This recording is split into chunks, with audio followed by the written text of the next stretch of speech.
যাচ্ছি জাতীয় প্রেস ক্লাবে, আমরা অনেক অনেক আনন্দ অনুভব করছি। আমরা নবীর উম্মত, আমরা কেন আনন্দ অনুভব করবো না?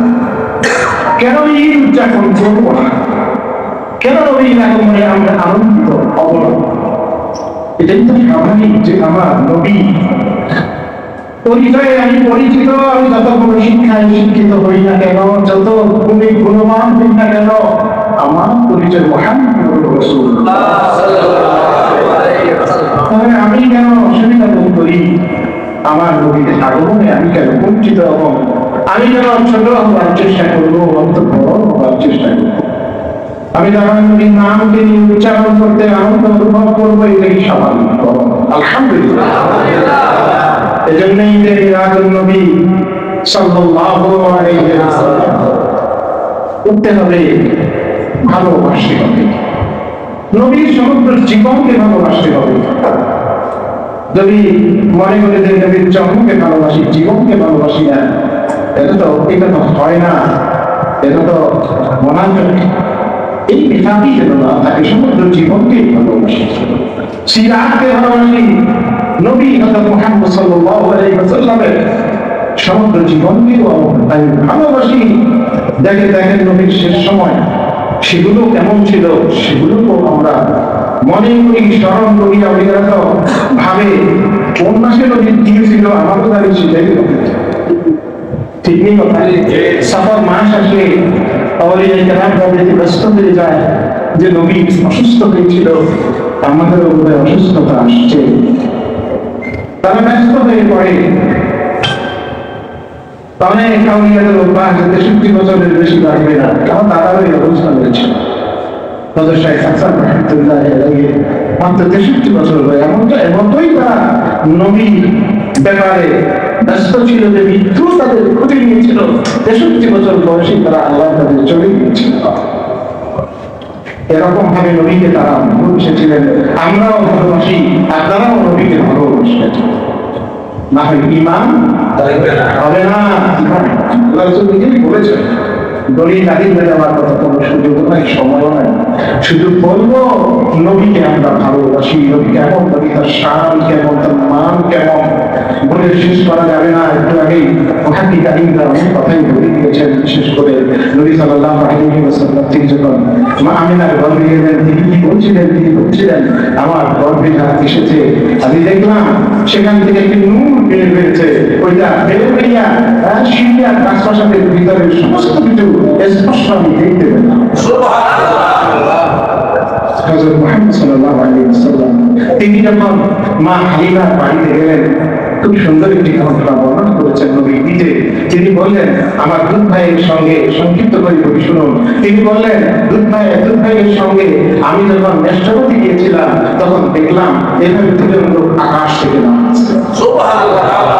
আস্তে আস্তে করে তারা নামলো, আস্তে আস্তে করে তারা নামলো, আস্তে আস্তে করে তারা আমার কাছে আসলো। এসে আমাকে চিৎ করাইয়া সবাই দিল, আমার প্যান্টকে চিনে দিল, আমার পেটের ভিতর থেকে হৃৎপিণ্ড বের করা হলো, হৃৎপিণ্ডের ভিতর থেকে একটা জমাট বাঁধা কালো রক্ত বের হলো। এবং সেখান তাদের কাছে দুটো বাটি ছিল, ওই দুটো বাটিতে পানি ছিল, এগুলো দিয়ে আমার হৃৎপিণ্ডকে ধৌত করা হলো, ঠান্ডা পানি দিয়ে ধৌত করা হলো। এরপর একজন একজনকে বললো, তাকে মাপো, তাকে মাপো। আমাকে মাপা শুরু করলো, রাসূল সাল্লাল্লাহু আলাইহি ওয়াসাল্লাম আমাকে মাপা শুরু করলেন। মাপতেছে একজন, আরেকজন বলতেছে তাকে মাপো, 10 জনের সঙ্গে মাপো। তিনি বললেন 10 জনের সঙ্গেই আমাকে মাপা হলো, এতে আমার ওজন বেশি হয়ে গেল। আরেকজন বলল তাকে 100 জনের সঙ্গে মাপো। আল্লাহ রাসূল সাল্লাল্লাহু আলাইহি ওয়াসাল্লাম বলেন 100 জনের সঙ্গে আমাকে মাপা হলো, এতে আমার ওজন বেশি হয়ে গেল। বলা হলো 1000 লোকের সঙ্গে মাপো। রাসূল সাল্লাল্লাহু আলাইহি ওয়াসাল্লাম বলেন তাই বলা হলো, এতেও আমার ওজন বেশি হয়ে গেল। একজনকে বলতেছে কাকে মাপতেছো, কাকে মাপতেছো? কিন্তু আপনি নবী মুহাম্মদুর রাসূলুল্লাহ সমগ্র মানুষের সঙ্গে যদি তাকে মাপো, তো তার ওজন বেশি হয়ে গেল। আমরা কার সঙ্গে মাপি কি করি? ওই দলে এইভাবে মুখ সেই বলে এগুলো ভুলে কি নাম হবে, তার তাকে কমানো সম্ভব হয়নি সেই কালে, না হয়েছে? হয়েছে? আবু জাহাল আবু লাহাবরা কমাইতে পেরেছিল? তারা কখনো কমাইতে পারে নাই। রাসূল সাল্লাল্লাহু আলাইহি ওয়াসাল্লামকে মক্কায় মেরে ফেলতে চেয়েছিল, সম্ভব হয়নি। মদিনায় চলে গিয়েছিলেন, আবার তিনি মক্কা বিজয় করেছিলেন, আবার তিনি এসেছিলেন, আবার ইসলামকে বিজয় করেছিলেন। তিনি কেমন তার শান ছিল বলে শেষ করা যাবে না। রাসূল সাল্লাল্লাহু আলাইহি ওয়াসাল্লাম যখন তিনি মক্কার দিকে আসার চেষ্টা করলেন হজ করার জন্য, সরে হুদাইবিয়ার ঘটনা শুনলেই বুঝতে পারবেন যে তার শান উচ্চ ছিল। হযরত সাল্লাল্লাহু আলাইহি ওয়াসাল্লাম হযরত উসমান গনি রাদিয়াল্লাহু তাআলা আনহু মক্কায় পাঠালেন যে আমরা হজ করব, আর চলে যাব। তারা বললো যে না, মুহাম্মদ হজ করতে পারবে না। উসমান গনি তুমি আসো, কিন্তু মুহাম্মদকে আসতে দেওয়া হবে না। উসমান রাদিয়াল্লাহু আনহু বললেন না, মুহাম্মদ সাল্লাল্লাহু আলাইহি ওয়াসাল্লাম না আসলে তো আমরা হজ করব না। তখন এই খবর ছড়িয়ে পড়ার পর হযরত মুহাম্মদ রাসূলুল্লাহ সাল্লাল্লাহু আলাইহি ওয়াসাল্লাম বায়াত গ্রহণ করালেন। কি করলেন? বায়াত গ্রহণ করালেন। বায়াত করালেন। বায়াত আছে কি না? আছে। বায়াত আছে না? নাই। আছে। এগুলা বিনা বানাইছে না, মুহাম্মদ সাল্লাল্লাহু আলাইহি ওয়াসাল্লাম বায়াত করালেন। বায়াত করে বললেন যে যদি একজন লোক মুসলমান বেঁচে থাকে, মক্কা আক্রমণ না করে আমরা ছাড়বো না, যদি তারা উসমান রাদিয়াল্লাহু আনহুকে না ছাড়ে। তখন এই খবর ছড়িয়ে গেছে মক্কায়। তারা দেখছে বদরের যুদ্ধে মুসলমানদের তেজ কেমন, তারা জানে একজন মুসলমান কত শক্তিশালী। এই জন্য তারা এসে কি করলো, একটা চুক্তি মধ্যে আবদ্ধ হতে চেষ্টা করলো। লম্বা কথা চুক্তি সাব্যস্ত করলো, অনেক কথাই লেখা হলো যে এই বছর মুসলমানরা হজ করবে না, এই বছর করবে না, নানান কথা লেখার পর ওখানে চুক্তির মধ্যে দস্তখত হচ্ছিল। এই দস্তখতের মধ্যে মুহাম্মদ সাল্লাল্লাহু আলাইহি ওয়াসাল্লামের নাম লেখা হলো, মুহাম্মদ রাসূলুল্লাহ সাল্লাল্লাহু আলাইহি ওয়াসাল্লাম। কিন্তু তারা বললো এটা তো মানি না, মুহাম্মদকে রাসূল তো মানি না। মুহাম্মদকে যদি রাসূল মানা হয় তাহলে তো কিছুই থাকে না, যুদ্ধ বিগ্রহ থাকে না। তখন ওমর ফারুক রাদিয়াল্লাহু তাআলা আনহু তিনি বললেন যুদ্ধ হবে, রাসূলুল্লাহ তো টাকা যাবেন। কিন্তু আমার নবী কি বলেছিল? রাসূল সাল্লাল্লাহু আলাইহি ওয়াসাল্লাম বললেন যে আজকে যদি তারা মুহাম্মদের নাম ফেলে দেয় আমি কিন্তু রাজি আছি। আল্লাহু আকবার। তারপর রাসূল সাল্লাল্লাহু আলাইহি ওয়াসাল্লাম নাম দেন মুহাম্মদ ইবনে আব্দুল্লাহ। মনে করো মুহাম্মদ সাল্লাল্লাহু আলাইহি ওয়াসাল্লাম মুসলমানরা কি হয়েছে, হেরে গেছে। কিন্তু আল্লাহ রাব্বুল আলামিন কোরআনে কারীমে বলতেছেন ইন্না ফাতাহনা লাকা ফাতহুম মুবিন। এটা এমন এক বিজয় ছিল, স্পষ্ট বিজয় ছিল, কলম খোলা বিজয় ছিল মুসলমানদের জন্য। মুসলমান পরাজিত হয়নি, পরবর্তীতে তার স্পষ্ট হয়েছে। লম্বা কথা রাসূল সাল্লাল্লাহু আলাইহি ওয়াসাল্লামের শান বর্ণনা করে শেষ করা যাবে না। তিনি কত বড় নবী ও রাসূল ছিলেন সমগ্র বিশ্বের জন্য। তিনি একটি আদর্শ ছিলেন। তিনি যখন যুবক ছিলেন তিনি আদর্শ ছিলেন। তিনি যখন বিবাহ করেছেন তিনি আদর্শ ছিলেন। তিনি যখন হিজরত করেছেন, মদিনায় গিয়েছেন, তিনি আদর্শ ছিলেন। তিনি যখন মদিনাকে রাষ্ট্র পরিচালনা করার জন্য ইহুদিদের সঙ্গে সন্ধি করেছিলেন, তিনি কি ছিলেন? আদর্শ ছিলেন। ঠিক কথা। তিনি বিধর্মীদের সঙ্গে কত সুন্দর আচরণ করেছিলেন, তিনি ছিলেন একটি জ্বলন্ত উদাহরণ। তিনি এইভাবে মদিনায় সুন্দর একটি রাষ্ট্র কায়েম করে তিনি সমগ্র বিশ্বকে দেখিয়ে দিয়েছিলেন মক্কাকে পুনরায় কিভাবে পরাজিত করেছিলেন। রক্তপাতহীন বিজয় বলে মক্কা বিজয়। মক্কা বিজয়কে কি বলে? রক্তপাতহীন বিজয়। আর আজকে আমরা কিভাবে আমরা ঐশাচিক হাল তৈরি করতে চেষ্টা করি। আমাদের চক্ষু রক্ত চক্ষু হয়, আমাদের হাতগুলো নখর থাবায় পরিণত হয়, আমাদের থেকে মানুষ আসতে পারে না। আমরা যেন মানুষের কাছে যেন আমরা ক্ষতির কারণ হয়ে দাঁড়াচ্ছি। রাসূল সাল্লাল্লাহু আলাইহি ওয়াসাল্লাম এবং তার সাহাবারা কত উত্তম চরিত্রের অধিকারী ছিল। রাসূল সাল্লাল্লাহু আলাইহি ওয়াসাল্লাম সম্পর্কে আল্লাহ নিজেই বলতেছেন মুহাম্মাদুর রাসূলুল্লাহ ওয়াল্লাযীনা মাআহু আশিদ্দাউ আলাল কুফার রুহামাউ বাইনাহুম। মুহাম্মদের চরিত্র কেমন ছিল? আশিদ্দাউ আলাল কুফার, কাফেরদের জন্য ছিল তিনি আশিদ্দা, শক্ত কঠিন। আর রুহামাউ বাইনাহুম, নিজেদের মধ্যে ছিলেন বড় শক্তি। আজকে আমরা মুসলমানদেরকে চিনি না। আজকে মুসলমানদেরকে হারিয়ে ফেলতেছি। মুসলিমরা অমুসলিম বানিয়ে দিচ্ছি, মুসলমানকে অমুসলিম বলে ঘোষণা করছি, নিজের অহংকারের চাদর গায়ে দিয়ে থাকছি। হুঁশিয়ার হওয়া উচিত। আজকে এই দিনটি পালন করা উচিত এই জন্যে, আজকে এই মাসকে পালন করা এই জন্যে যে মুহাম্মদ মুহাম্মদ সাল্লাল্লাহু আলাইহি ওয়াসাল্লামকে বারবার স্মরণ করার মধ্য দিয়ে যদি আমরা কিছু শিখতে পারি, এগুলো কি দরকার নাই? আজকে যারা রাষ্ট্র পরিচালনা করতে চায়, তারা ভিন্ন মত অবলম্বন করতে চায়, তারা অন্যদেরকে অনুসরণ করতে চায়, মুহাম্মদকে নিতে চায় না, তারা ওলামাদেরকে নিতে চায় না, তিনি মাশায়েখকে অনুসরণ করতে চায় না, তারা তাদেরকে অনুসরণ করতে চায়, তারা কোন দিকে তাদেরকে নজরকে প্রসারিত করতে চায়, এগুলো আমাদের জানার দরকার আছে। মুহাম্মদ সাল্লাল্লাহু আলাইহি ওয়াসাল্লামের উপরে পৃথিবীতে কোনো মানুষ হতে পারে না, মুহাম্মদ সাল্লাল্লাহু আলাইহি ওয়াসাল্লামের উপরে কোনো প্রশাসক হতে পারে না, কোনো রাজনৈতিক ব্যক্তিত্ব হতে পারে না, কোনো রাষ্ট্র পরিচালক হতে পারে না, কোনো সমাজবিদ হতে পারে না, ধর্ম নেতা হতে পারে না, ইবাদতের নীতিও প্রধান হতে পারে না, কোনো কিছুতেই কিছু হতে পারে না।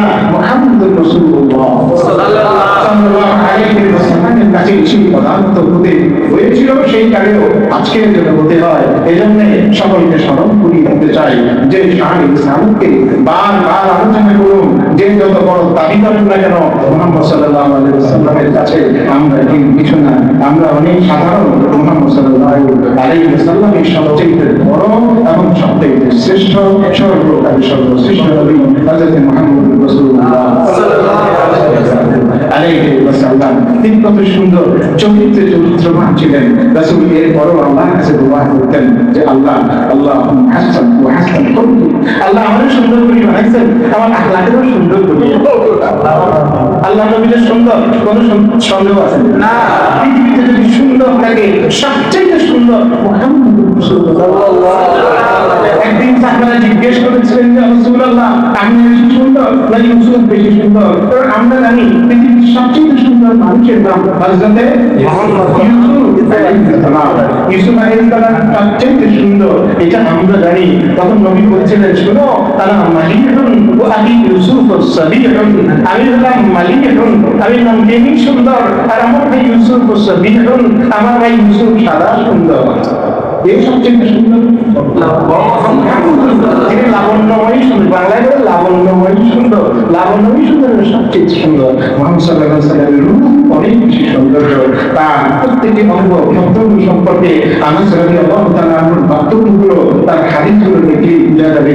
আজকে আমরা রাসূল সম্পর্কে আলোচনা যখন করি, তখন দেখা যায় বিভ্রান্তের মতো দিকবিদিক জ্ঞান শূন্য হয়ে আলোচনা করি, কিন্তু তা উচিত হবে না। বিদগ্ধ ওলামাদের কাছে এসে বসতে হবে এবং তাদের থেকে নির্দেশনা নিয়ে নবীর বর্ণনা দিতে হবে, নবীর কথা ভালো করে জানতে হবে, তারপর কিছু বলার চেষ্টা করতে হবে। দেখেন না, তিনি যখন তার বক্তব্য দেওয়ার অধিকার পাচ্ছিলেন, আমি তো কিভাবে বারবার দেখলাম, তালিমের মধ্যে দেখলাম যে তিনি বক্তব্য দিতে চাচ্ছিলেন না, কিন্তু তার পীর যখন তাকে বারবার বক্তব্য দাও, তিনি যখন তাকে খানা খাইছিলেন, তখন তিনি বক্তব্য দিতে পারতেছিলেন না। আর তিনি বলতেছিলেন যে আমি যখন খানা খাইতেছিলাম, মনে হয় মনি মুখটাকে আমার পেটের মধ্যে ঢুকাই দেওয়া হচ্ছে, কিন্তু তারপর তিনি বক্তব্য দিচ্ছিলেন না। একদিন রাসূলুল্লাহ সাল্লাল্লাহু আলাইহি ওয়াসাল্লামকে তিনি স্বপ্নে দেখলেন, আর তিনি নবী বলতেছেন যে আব্দুল কাদের, তুমি আমার উম্মতদেরকে কিছু বক্তব্য দিয়ে তাদেরকে হিদায়াত দান করো। তিনি বলেন, এরপর থেকে তিনি বক্তব্য দেওয়া শুরু করলেন। আর তার বক্তব্যে তার সৌন্দর্যতা, তিনি তার কোনো কমতি থাকলো না। তিনি এমন বক্তব্য দিতে থাকলেন যে আলী, ওলামা, ফুজালা যা ছিল, আমির, ওমারা, সমস্ত সাধারণ অসাধারণ সব এসে একটা দাঁড়িয়ে গিয়েছিল। হাজিরিন, তো আমি বলতে চাইছি, আমরা মুহাম্মদ সাল্লাল্লাহু আলাইহি ওয়াসাল্লামকে ভালোবাসবো। রাসূল বলেছেন, লা ইউমিনু আহাদুকুম হাত্তা আকুনা আহাব্বা ইলাইহি মিন ওয়ালিদিহি ওয়া ওয়ালাদিহি ওয়ান নাসি আজমাইন। সন্তান সন্ততির চাইতে নবীকে ভালোবাসো, মাতা-পিতার চাইতে বেশি ভালোবাসো, সমগ্র মানুষের চাইতে নবীকে বেশি ভালোবাসো। সেখানে দাঁড়িয়ে ইয়া নবী সাল্লাল্লাহু আলাইহি ওয়াসাল্লাম বললে, এত অসুবিধা হওয়ার কি কারণ আছে? কারণ আছে? কারণ আছে? আবেগ, অনেকে বলেন তো আবেগই বাদল, তাকে আবেগ ছাড়া কিছুই হচ্ছে না। আবেগ তো সেইখানে রাসূলের সাহাবাদের মধ্যে সীমাবদ্ধ ছিল না। হ্যাঁ, তো রক্ত খেয়ে ফেলেছে, তো আজ স্কুলে দেখো না কেন, রক্ত খেয়ে ফেলেছে, হ্যাঁ, পেশাব খেয়ে ফেলেছে। আল্লাহু আকবার। রাসূল তো বলেন যে হারাম হয়েছে, কোরআন বলতেছে রক্ত হারাম, বলবে না। কোরআন বলতেছে, রাসূল বলতেছে রক্ত খেয়েছো পেটের মধ্যে, মুহাম্মদের রক্ত পেয়ে গেছে, হারাম। সেই মুহাম্মদকে নিয়ে কি চিন্তা করেন আপনারা? বুঝি না, হিসাব করে চলবেন, বিকাশ করে চলবেন। মুহাম্মদের কাছে যারা যায় তাদেরকে তো আল্লাহ হেফাজত করে নেয়। ঠিকই কথা। এগুলো বলে শেষ করার আমি সবচেয়ে খুশি হয়েছি। আর আলোচনা অনেক হবে, আলোচনা করতে গেলে দিন রাত শেষ হবে, কিন্তু আলোচনা শেষ হবে না। কিন্তু আমি কি পেলাম, আমি কি দিলাম, সেটা সবচেয়ে বড় কথা। আজকে এই আলোচনা সভাতে আমরা যেন কিছু শুনতে পারি। আর বিশেষ করে আমাদের যারা চাইছেন যে এখানে আরো কিছু আলোচনা বড় আকারে হচ্ছে ব্যবস্থা হোক, আমি চাইব। আসলে ঢাকা এমন একটি বড় টাউন, আমাদের রাজধানী, এখানে বড় বড় বিদ্যালয় আলিম ওলামারাও থাকেন, এখানে অনেক অনেক গুণীজনরা থাকেন, বিশেষ করে আমার বিশ্ববিদ্যালয়ের মধ্যে অনেকেই থাকেন। আপনারা সবাই যদি চেষ্টা করেন যে এর চাইতে বড় পরিসরে আমাদের একটি মাহফিল করার সুযোগ যদি আমরা বছরে একবার হলেও যদি করতে পারি, তাহলে তো ইসলাম সম্পর্কে, নবী রাসূল সম্পর্কে, আউলিয়াদের সম্পর্কে, আলিম ওলামাদের সম্পর্কে, ধর্ম সম্পর্কে, বিশেষ করে নবী মুহাম্মদ সাল্লাল্লাহু আলাইহি ওয়াসাল্লাম সম্পর্কে আমরা অনেক বেশি আলোচনা করতে পারবো। আলিমরা তো অল্পই করতে পেরেছেন, তারা একটু সুযোগ বেশি পাবেন, তাদের থেকে আমাদের শিখতে হবে। ঠিকই কথা। সমস্যা হচ্ছে শিখতে হবে এবং শিখার কাছে জায়গায় আসতে হবে, কিন্তু জায়গায় না আসে অজায়গায় ঘোরাফেরা করতে চাইলে তো শিক্ষা হবে না। তো সেই জন্য আমরা জায়গা মতো আসার চেষ্টা করবো, এবং এগুলো যদি আয়োজন করার শক্তি সামর্থ্য আমরা অর্জন করতে পারি, তো আমরা এগুলো করবো। আর উদ্দেশ্য থাকবে একটি, সেটা হচ্ছে আমরা যেন মুসলমানরা মিলে মিশে থাকতে পারি, আমরা যেন মিলে মিশে যেন থাকতে পারি। এক নবীর উম্মত, এক আল্লাহ, আমরা এক আল্লাহ বান্দা মুহাম্মদ দিয়ে কাবা দিয়ে বাড়ি দিয়ে তো আরাম দিয়ে क्या होता अच्छा जो मुसलमान भी होते हैं। मुसलमान तो एक तो कभी ना पालो अल्लाह ने इतना बोली कि से সম্পর্কে শুনকালে কতই নেই তো সৈয়দ भी है, मिर्जा भी है, अफगान भी है। এখানে তো সৈয়দ অনেক দেখা যায়, হ্যাঁ, अफगानियों দেখা যায়, मिर्जाও দেখা যায়। ये तो सैयद भी, मिर्जा भी, अफगान भी है। बताओ कि मुसलमान भी हो, এই কথা বলে তার কারণে এটা একদম ভালো মুসলমান তুমি হয়েছ।